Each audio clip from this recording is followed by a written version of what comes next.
Welcome to my little log cabin.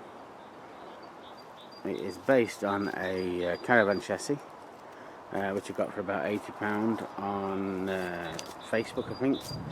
It's gone for, it's just basically the wheels and the hitch and the frame, and there were wood base on it. So I've insulated the base. Well, actually, to extend it, insulated the base with 75mm Kingspan. Plywood on top, and then I built a skeletal frame out of 2x2 around the edges. I've extended the legs to get to the far edges so I can still raise and lower the legs. And around the skeletal frame I've put some 3mm or 6mm, I can't remember actually, plywood to make the oval shape. On top of that I put some bubble wrap for insulation to waterproof the outside, and obviously to create a bit of a warm feeling inside. And then I've got this reclaimed log lap, ship lap, verti lap, all types of different styles, shapes, thicknesses, and it kind of works quite well. It looks a bit more rustic than doing it all the same. You can see all the darker ones, that's the older stuff. But I didn't want to get away and disguise it all and paint it one colour. It just looks a bit more rustic. You can see the towing hitch on this end.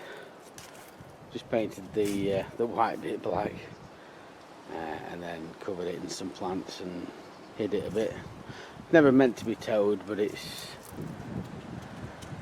quite handy for moving it about, and that helped us when we put it here. In the little knot holes I've put little gems and little stones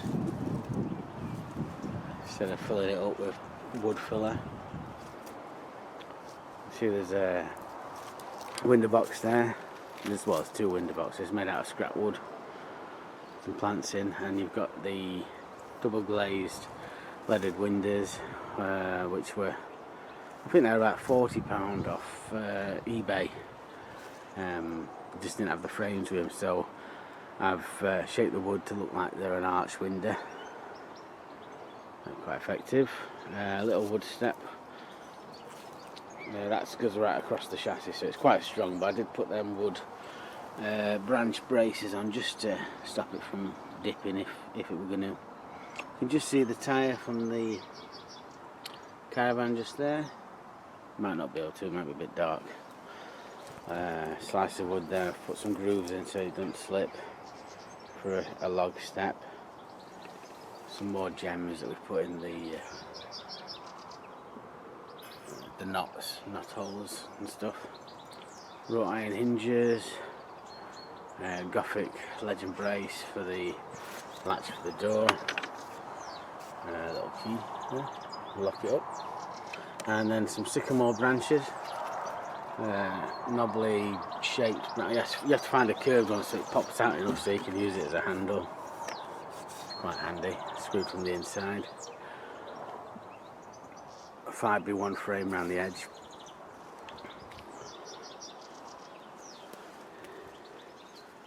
The roof is all 5x1 all the way across to add the strength, and the two middle struts are scaffold boards, which I've put a little bit of a shape on the edge there. That's the made strength to the roof.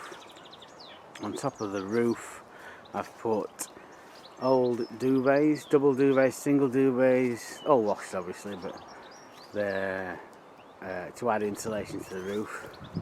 On top of the duvets I've put a pond liner that was free on Free Cycle. I'm trying to do it as free as possible, because if you've seen my old videos, I had a horse box which took me a couple of years to build, and basically I've had to sell everything I own to buy this place, so there's a zero budget to creating this. So on top of the pond liner I've put some turf or moss and flowers and stuff. Hopefully that will come into its own. You can just see the top of the log burner flue there. And get down without breaking my neck. Little porthole window. I think that 20 quid on Facebook again, but that were a bit further away, so. But it was hard to find a round window. If I couldn't find one, I'd have got a square one and done what I've done with these. But it does look quite nice as it is.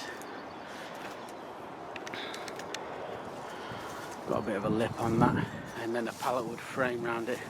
You can see I've put little cuts in the lowest points because it bends down to the edge. So the water, if any, that can drip off there. I'm going to put some chains down here so it doesn't just drip anywhere, and then put it into maybe a bucket. Save the water for this garden that we've curated with just bits and bobs we've got lying around, like tyres, that's an old wheelbarrow, old bucket, an old seat, and then some pots and pans and stuff. That's an old urn for tea making. It's got an hole in, so no good anymore. Let's head inside.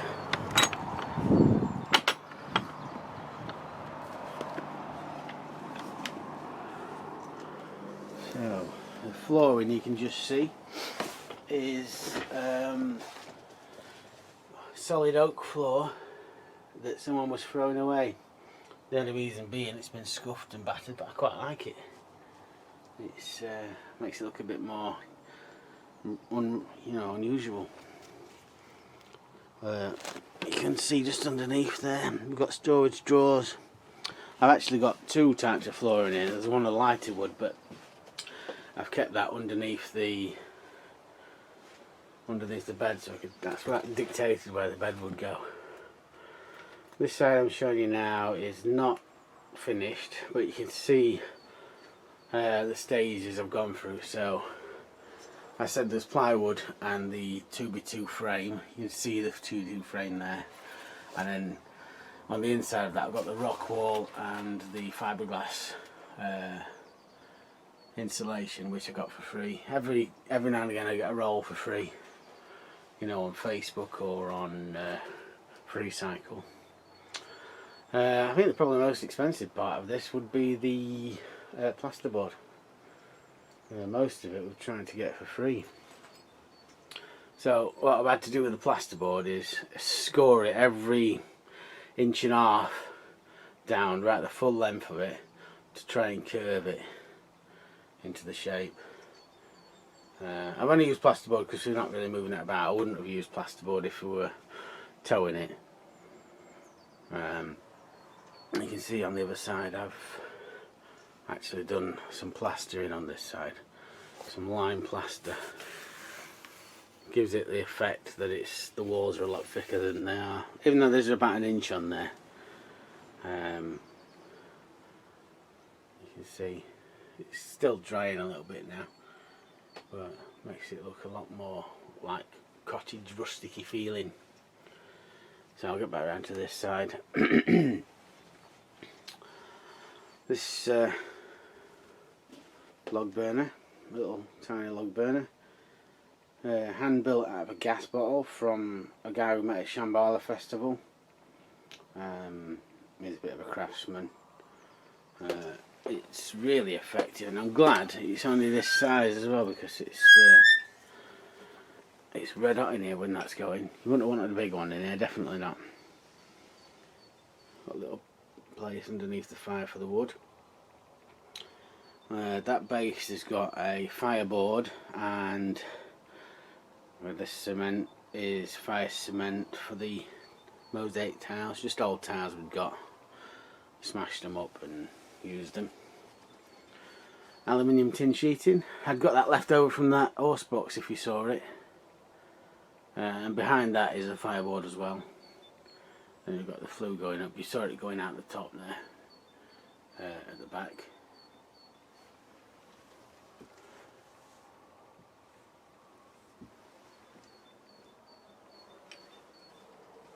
In this space here, I'm going to build some drawers, or get some drawers to fit in that space, with a little corner piece on that end there, and that'll be like your clothing or kitchen area, not decided yet. Put some shelves up around this side above the table. This is going to stay here, the table, but obviously a bit more neater and tidier. This is where we have his breakfast in the morning. So when you sit on the breakfast table, you look out across the land. Lovely view. A little makeshift wash station until our bathroom's ready. We're just going to build a roundhouse, maybe out of the lime plaster and the strawbale lime roundhouse, with a shower and toilet and that in. But this will do for now while we're doing it. Little kill the jar with water in and kitchen jug, mirror. Obviously we've had to put a step on this side because underneath that is the wheel arch. So just to raise it up a little bit.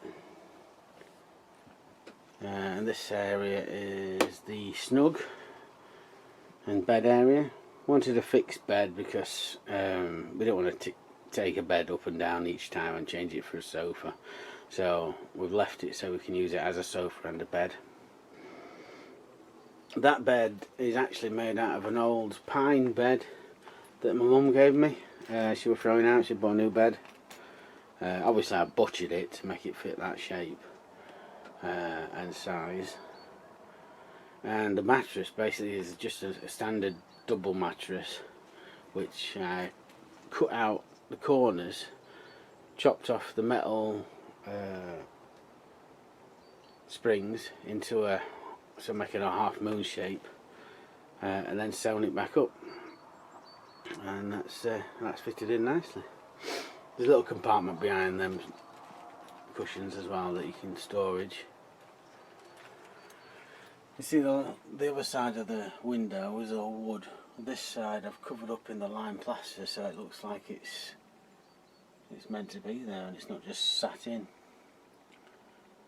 These shelves are made of Leyland planking, which our new neighbour gave me. He said he's not going to use them, so you'll see if I do any more videos that I've used them everywhere. Little branches again to hold it up, and for aesthetics, I'll be honest. You can just see behind that one, that's where it plugs off. It's going to be, because I'm going to put a solar panel on and put some proper power in here, you know, for lights and, you know, charging things up, etc. Another shelf up there. I think these branch brackets look really good. Carbon monoxide alarm, you know, just in case. And behind there, there's hidden as a fire extinguisher, but hopefully we'll never need to use that. Some little fairy lights everywhere, and quite an important shelf for when I'm in bed for my little cup of tea. Basically half a silver birch branch log. This is all made out of pallet wood, apart from maybe the doors. Got some 5B1 on that I had left from the roof. That's just going to be a wardrobe or something. Another branch handle. It's quite quirky. It's hard to find the ones that are the right shape, but when you do, God, they look pretty cool. Hinges again were free. I think that might have been the neighbour as well that gave me them hinges. I got 4 of them. They're not the best ones in the world, but they look pretty good. Better than your normal hinges. Under the bed. It's hard to see, but there's some storage. You can't see the other flooring, I don't think. It's a bit dark to see, but there you go.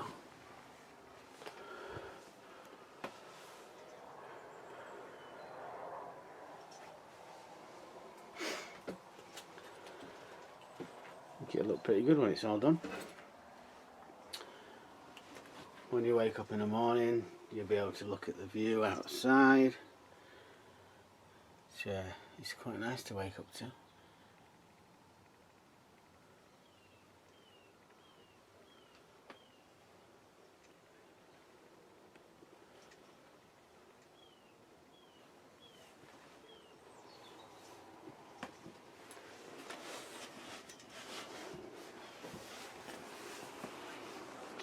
That's it for the inside tour.